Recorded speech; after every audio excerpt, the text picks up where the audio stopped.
Stretnutie po rokoch 30 rokov ma rôzne situácie ako súkromného detektíva privádzali medzi ľudí z najrôznejších sociálnych vrstiev, ktorých spája spoločná životná záľuba tango, aby sa stali mojimi priateľmi na celý život.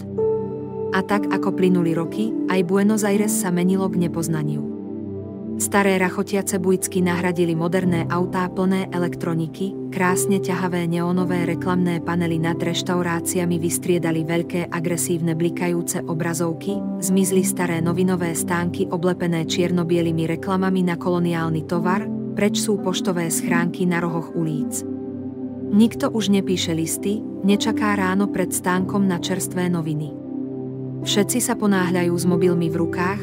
Nikto si už nespomenie, aká tu bývala kedysi pravá mestská atmosféra, pulzujúca esencia Južnej Ameriky. V jeden príjemný jesenný nedeľný podvečer sa pomalým krokom prechádzam po širokom bulvári Avenida de Mayo. Sledujem, ako prúd pomaly sa posúvajúcich a monotónne trúbiacich aut mizne v mori červených brzdových svetiel. Z času na čas z vesty saka podvedome vyberiem hodinky na reťazke, pohrám sa s nimi medzi prstami a vložím ich nazad. Už je čas, hobre, poviem si v duchu pozrúc na ich ciferník a potiahnem z cigary, mojej vernej spoločníčky, zanechávajúc za sebou stopy oceľového dymu z kvalitného kubánskeho tabaku a na myseľ mi prichádzajú spomienky na hustú tabakovú hmlu prístavných podnikov, kam som pred dlhými rokmi ako súkromný detektív často chodil za svojimi klientmi. Na konci bulváru zabočím doprava a cez širokú kovanú bránu vchádzam do parku San Martín. Jesenné slnko jemne olizuje sfarbené listy starých platanov a jemný Vánok pred sebou po pokosenej tráve ženie spadnuté listy, symbolizujúce odviate krásne časy uplynulých 10 ročí, plných nočného života a legendárnych milong v kaviarniach, ktorých názvy už súčasníkom nič nehovoria, ale kedysi boli centrom nočného života, kde hrávali a komponovali najlepší argentínsky skladatelia svoje dnes už legendárne tangové skladby, ktoré pre nás písali a na ktoré sme ako prví milongueros tancovali a kde sme nadväzovali priateľstvá, ktoré pretrvali celé roky. Šuchot lístia pod nohami sa mieša s nejasnými prerývanými tónmi hudby, doliehajúcej ku mne odniekiaľ spoza košatých korún platanov. Nasadím si hlbšie do čela dokonale padnúci klobúk a spomalím krok. Na túto chvíľu som túžobne čakal dlhé roky. Srdce sa mi silno rozbúchalo. Na druhej strane trávnatej ploche uprostred parku sa spoza starej obrastenej fontány, zapadanej listami vinára starý secesný altánok.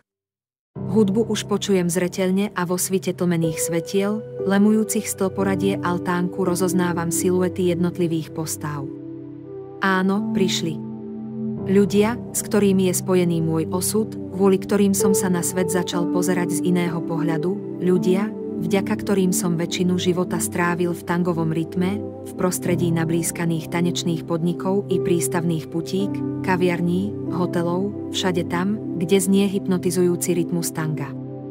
Napriek tým rokom, odkedy sme sa stretli naposledy, prišli. Vidím, ako starý Eusebio, klavirista z ošumelých podnikov v prístave La Plata, hrá na klavíri s nezameniteľným štýlom svoje smutné tango, zatiaľ čo sa na mňa už z diaľky usmieva svojou zvráskavenou tvárou mulat Bebeto, nalievajúc mojito dáme v bielých šatách a širokom klobúku, fajčiacej cigaretu na dlhej špičke, mojej tajomnej klientke z čias, kedy som sa prebíjal v Buenos Aires ako súkromný detektív a ktorá mi dodnes neprezradila svoje meno. Pozrie na mňa a s jej typickou noblesou mi gestom svojej štíhlej ruky v dlhej sieťkovanej rukavici kývne na pozdrav. Kráčam po drevených schodoch altánku, keď ma niekto chytí za plece. Otočím sa a zbadám dlhé tmavé kadere spletené do neposedného účesu. Moja divoká milongera z prístavu La Plata. Vrhá sa mi do náručia, silno ma objíma. Hoci sa z nej stala zrelá žena, nestratila nič zo svojej divokosti. Ten istý pohľad, ten istý parfém, ten istý vzrušujúci pocit, keď držím jej telo. Nečakane mi dáva taký vášnivý bosk. Až mi padá z rúk cigara a kotúľa sa zo schodov altánku kamsi dole do trávy. Len či si na mňa náhodou nezabudol, hovorí, keď sa konečne vymaním z jej objatia a usmeje sa. Divoká Argentína, tvoje céry sú horúcejšie než poludňajšie slnko v delte Parany, pomyslím si, pohľadom hľadajúc v tráve rozfajčenú cigaru. S obdivom hľadím na moju starú známu stančiarne Con La Rosa, s ktorou som kedysi dávno pretancoval v daždi celú noc pri svetle reflektorov môjho bujku, ako zavesená do partnera s hlavou na jeho ramene preciťuje každý tanečný pohyb. Naše pohľady sa na okamih stretávajú a v tej sekunde, keď náhle máme obaja pocit, že sa zastavil čas, si navzájom očami hovoríme všetko, čo sme si za tie roky chceli povedať. Pozorujúc týchto šťastných ľudí, vidím na ich tvárach, ako v duchu spomínajú na tie krásne staré časy, keď boli mladí, keď bolo všetko iné, čisté, skutočné. Náhle si uvedomím, že neprišla jedna osoba, s ktorou ma spájajú osobitné spomienky.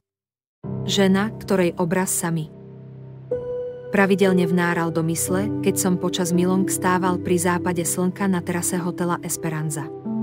Som z toho smutný.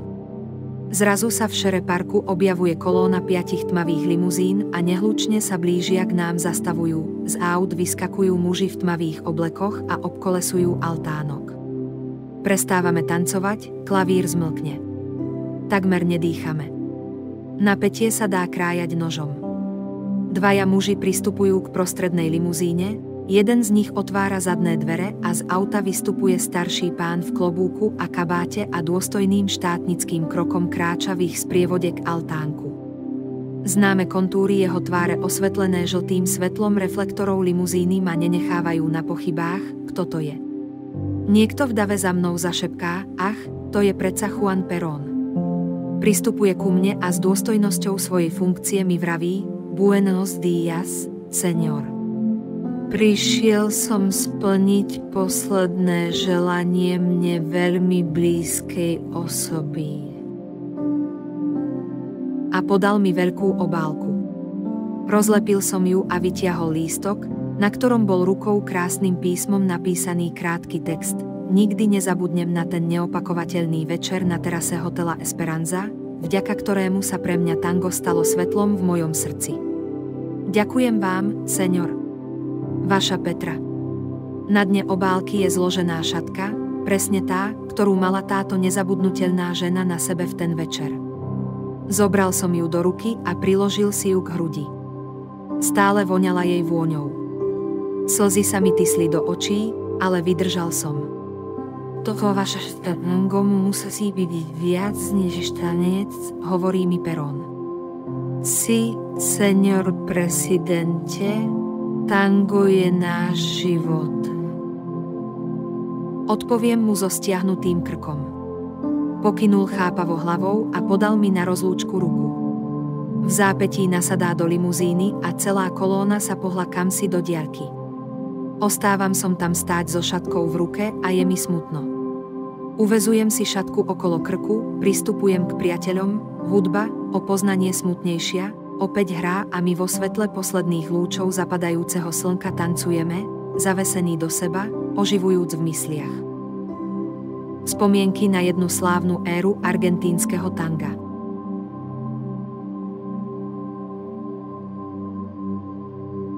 Fotografia na rozlúčku. Ubehlo presne 20 rokov odvtedy, čo som tu naposledy stretol svojich dávnych nerozlučných priateľov.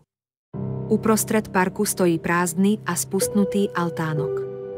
Dnes však nezastavujem, ale pokračujem ďalej. Za sústavného trúbenia sa preraďujem cez 3 prúdy aut a zatáčam doľava na Avenida de 9. Húliou a na jej konci zatáčam doprava do úzkych uličiek prilepených na kopec nad mestom k starej tehlovo-ružovej budove domova dôchodcov Asilo de Ancianos de San Miguel. Ponad vysoké múry priľahlej záhrady prevísajú na ulicu ševeliace koruny starých majestátnych platanov. Moje staré auto s námahou odfukuje, ale s vervou poslušne stúpa. Vystupujem z auta a kráčam do záhrady.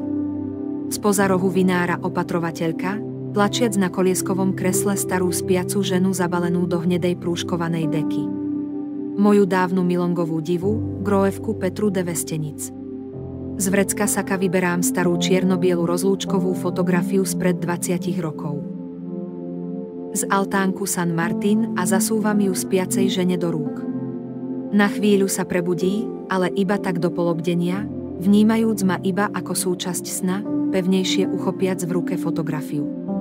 Pohladím ju po vlasoch a odchádzam. Vo svojom spánku sa nebadateľne usmeje. Odchádzam. Nehrá žiadna hudba, nepočuť žiadny bandoneón, žiadny spev. Iba vietor preháňajúci sa po štrkovom povrchu chodníka víri jemný prach a zväzuje ho do vlkočov. Nikto iný z mojej tenovej generácie tu už nie je.